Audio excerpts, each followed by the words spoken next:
وہ بن سور کر اپنے جہاز کے پاس آیا، اس پر ایک نظر دوڑائی اور سر تکبر سے بلند کر کر کہنے لگا، یہ وہ جہاز ہے جسے کوئی ڈبو نہیں سکتا، خدا بھی نہیں۔ یہ وہ الفاظ تھے جو ٹائٹینک کو ڈیزائن کرنے والے شخص تھامس اینڈریس نے کہے تھے۔ یہ تو سیدھا سیدھا خدا کو چیلنج تھا، پھر خدا نے کیسے بدلہ لیا یہ تو ہم جانیں گے ہی، پر یہ جان لیتے ہیں پہلے کہ اپنے وقت کا سب سے بڑا جہاز اپنے اندر ایسی کون سی پراسرار باتیں چھپائے بیٹھا تھا جو 111 سال گزر جانے کے بعد بھی کھل کر بیان نہیں ہو پائی۔ For a century, the Titanic has been hidden in darkness. It's the most infamous ship in all history. The Titanic.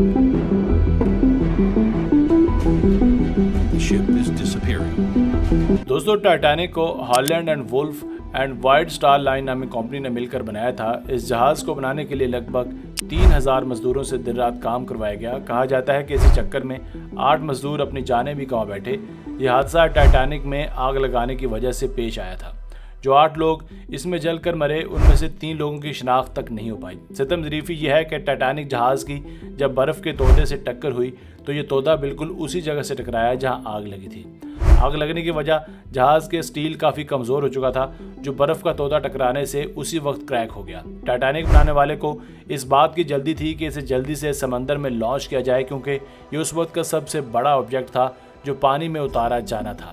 اس کی ہائپ اتنی زیادہ تھی کہ لانچ ہونے سے پہلے ہی اس کی ٹکٹیں بک ہو گئیں۔ کمپنی اب ایک دن اور بھی انتظار نہیں کر سکتی تھی، اس لیے جہاز کو مکمل کلیئرنس ملنے سے پہلے ہی پانی میں اتار دیا گیا۔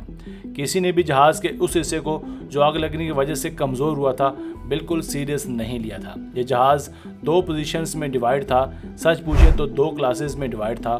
اوپر والے فلور پہ جسے ڈیک کہا جاتا ہے، مڈل اور لوور مڈل کلاس پیسنجر سفر کرے تھے، جن کے لیے سہولیات نہ ہونے کے برابر تھیں، جبکہ بزنس کلاس میں شاہی لوگ تھے، ان کے لیے جمنیزیم، سوئمنگ پول، نوکر چاکر اور 24 گھنٹے میوزک پلے کرنے کے لیے ایک شاندار آرکیسٹرا کا انتظام بھی کیا گیا تھا، جبکہ لوور کلاس میں 700 بندوں کے لیے صرف 2 باتھ رومز تھے۔ اس سے آپ ان کی حالت کا اندازہ لگا سکتے ہیں۔ جہاز میں سیفٹی کے نام پر صرف 16 بورڈز تھیں، حالانکہ ضرورت 48 کی تھی۔ اس پر ستم ظریفی یہ کہ ٹکر کے بعد جب لوگوں کی بورڈز میں سوار کیے جانے لگا تو ایک بورڈ پر صرف 10 سے 15 لوگوں کو بٹھایا جاتا رہا، حالانکہ ایک بورڈ 60 لوگوں کا وزن بآسانی برداشت کر سکتی تھی۔ ٹائٹینک نے مدد کے لیے فلیئر گنز کا بھی استعمال کیا۔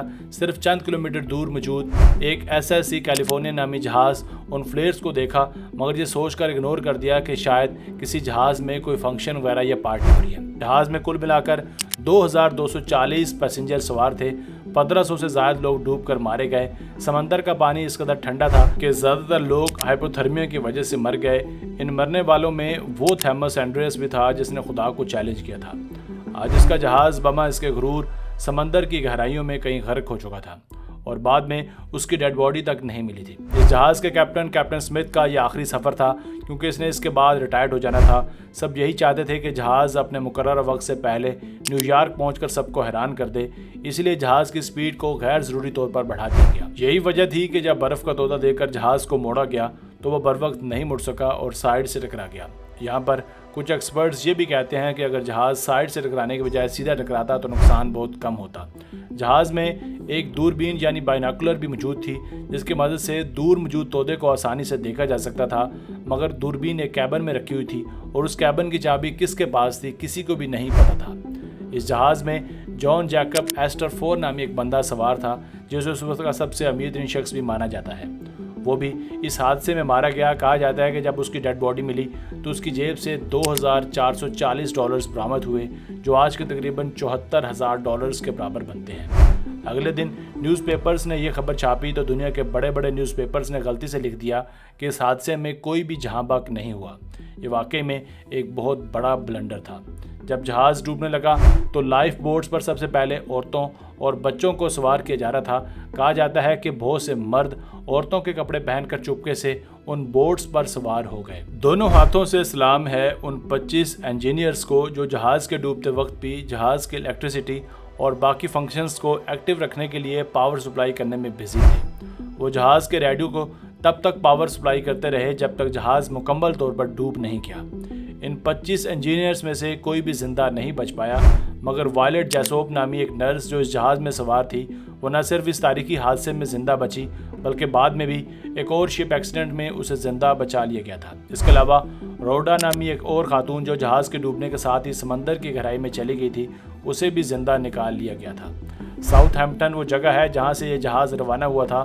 وہاں کے ایک اسکول کے آدھے سے زیادہ بچوں نے اس حادثے میں اپنے باپ کو کھو دیا تھا۔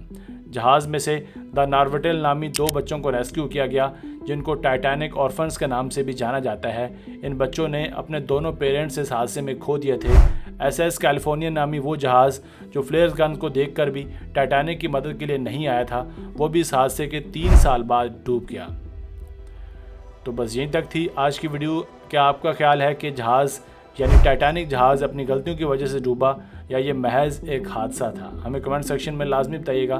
اگر ویڈیو پسند آئی ہو تو پلیز ویڈیو کو لائک کر کے چینل کو بھی سبسکرائب کر دیجیے۔ آپ کا بہت شکریہ۔ ملتے ہیں ایک نئے ویڈیو کے ساتھ۔ کیپ واچنگ آصف علی ٹی وی۔